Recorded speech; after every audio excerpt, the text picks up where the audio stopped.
अस्सलामुअलैकुम, मैं हकीम अली हसन और आप देख रहे हैं अली हसन दवाखाना। आज रैबीज़ के बारे में बात करेंगे। रैबीज़ क्या होती है, कैसे होती है और इसका इलाज क्या है। सबसे पहले याद रखें कि रैबीज़ का एलोपैथिक में कोई भी इलाज नहीं। अब आप सोच रहे होंगे कि जो हम इंजेक्शन लगवाते हैं फिर डॉक्टर ये 14 या अब तो 7 इंजेक्शन लगते हैं, ये क्यों लगाते हैं? तो इसकी वजह ये है कि वो वैक्सीनेशन करते हैं। रैबीज़ से हमें वैक्सीनेशन लगाई जाती है ताकि रैबीज़ का वायरस हम पर अटैक ना कर सके, क्योंकि जब भी ये मसला बनता है रैबीज़ होने से पहले पहले इसका इलाज मुमकिन है। इसके बाद अगर आपको रैबीज़ हो जाती है, रैबीज़ का मसला बन जाता है, वायरस सीएनएस यानी सेंट्रल नर्वस सिस्टम तक पहुंच जाता है, तो इसका कोई भी इलाज नहीं कर सकता। तो याद रखें, जब भी आपको ये मसला बने, ये मसला आम तौर पर लोग समझते हैं कुत्तों से बनता है, लेकिन ये बात सच नहीं है। ये कुत्तों से भी बन सकता है, कैट से बन सकता है, बैट से बन सकता है और रैबिट से बन सकता है। ये मुख्तलिफ़ जानवरों से ये मसला बन सकता है, लेकिन अमूमी तौर पर कुत्ता ही लोगों को काटता है। इसलिए लोगों के जहन में कुत्ता बैठ गया कि ये मसला कुत्ते से बनता है। ये मसला हर कुत्ते से नहीं बनता। ऐसे कुत्ते से आपको रैबीज़ हो सकती है जिसको पहले से रैबीज़ है या रैबीज़ का वायरस उसके अंदर मौजूद है। जब वायरस उसके अंदर मौजूद होगा और आपको वो काट ले और आपका खून निकल आए, बाज़ दफ़ा कुत्ता चाट ले या खराश आ जाए और आपका खून नहीं निकला, तो इससे भी आपको रैबीज़ का मसला नहीं बनेगा। लेकिन अगर कुत्ता डीपली काट लेता है और आपका खून निकल आता है तो आपके चांसेस हैं कि आपको रैबीज़ हो सकती है।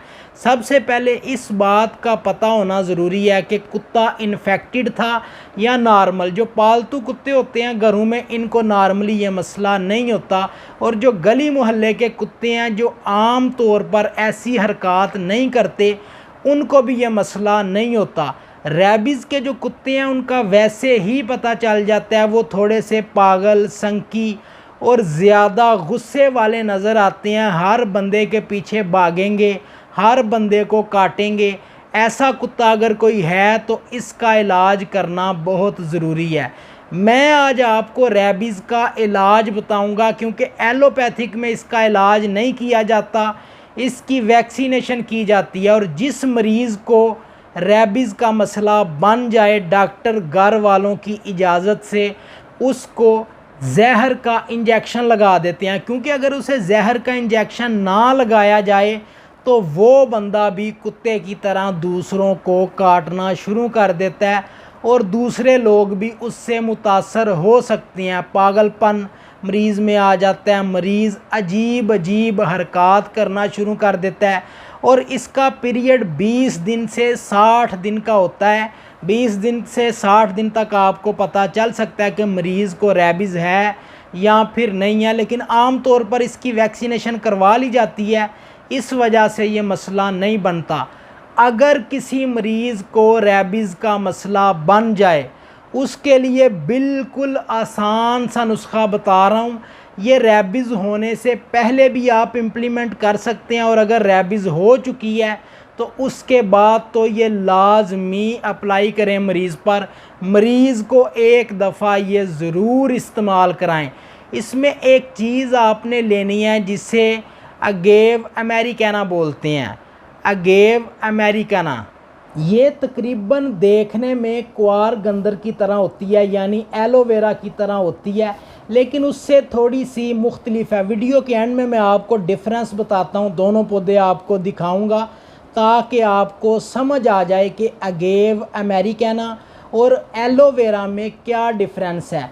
इसके जो पत्ते होते हैं ये कदरे पतले होते हैं और इनमें रस नहीं होता, जबकि एलोवेरा में ज़ाहिर है उसकी जेल होती है, बहुत ज़्यादा रस होता है, और उसके जो पत्तों के किनारे हैं वो ज़रा सख्त होते हैं।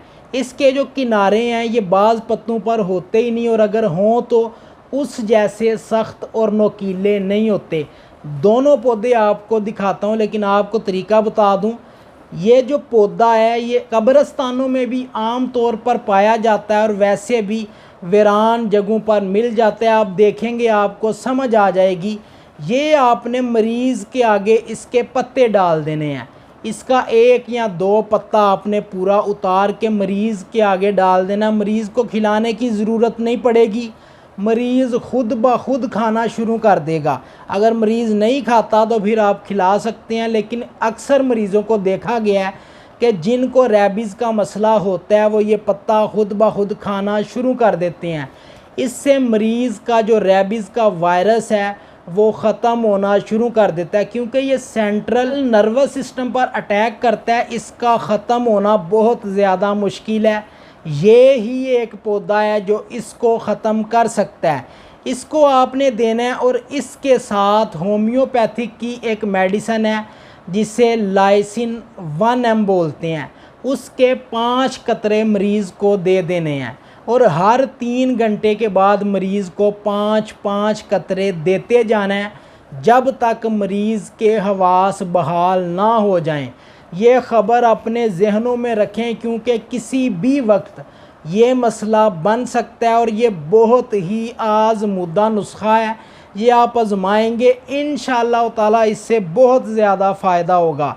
ये अपने जहनों में बिठाएं और इसका इस्तेमाल करें। अभी मैं बाहर जाता हूँ और आपको दोनों पौधों का डिफरेंस दिखाता हूँ कि दोनों में क्या डिफरेंस है। ये देखें जी, ये दोनों पौधे हैं। ये एक एलोवेरा है, इसके आप पत्ते देखें ये कितने मोटे हैं और इसमें जेल मौजूद है, जबकि ये जो पौधा है ये भी छोटा है। आपको बड़ा भी दिखाता हूँ। ये देखें, इसके पत्ते भी बारीक हैं और इसमें कोई भी जेल नहीं है। ये इसका एक बड़ा पौधा ये है। ये आप देखें, ये आम कब्रिस्तानों में मिल जाते हैं। ये एक पौधा है, उसके अलावा एक पौधा ये है। ये आम वीरानों में भी उगे होते हैं और कब्रिस्तानों में भी उगे होते हैं। ये आप इस्तेमाल करें, इंशाअल्लाह ताला इससे बहुत ज़्यादा फ़ायदा होगा। अपना बहुत सा ख्याल रखें, दुआओं में याद रखिएगा। अल्लाह हाफिज़, अल्लाह निगहबान।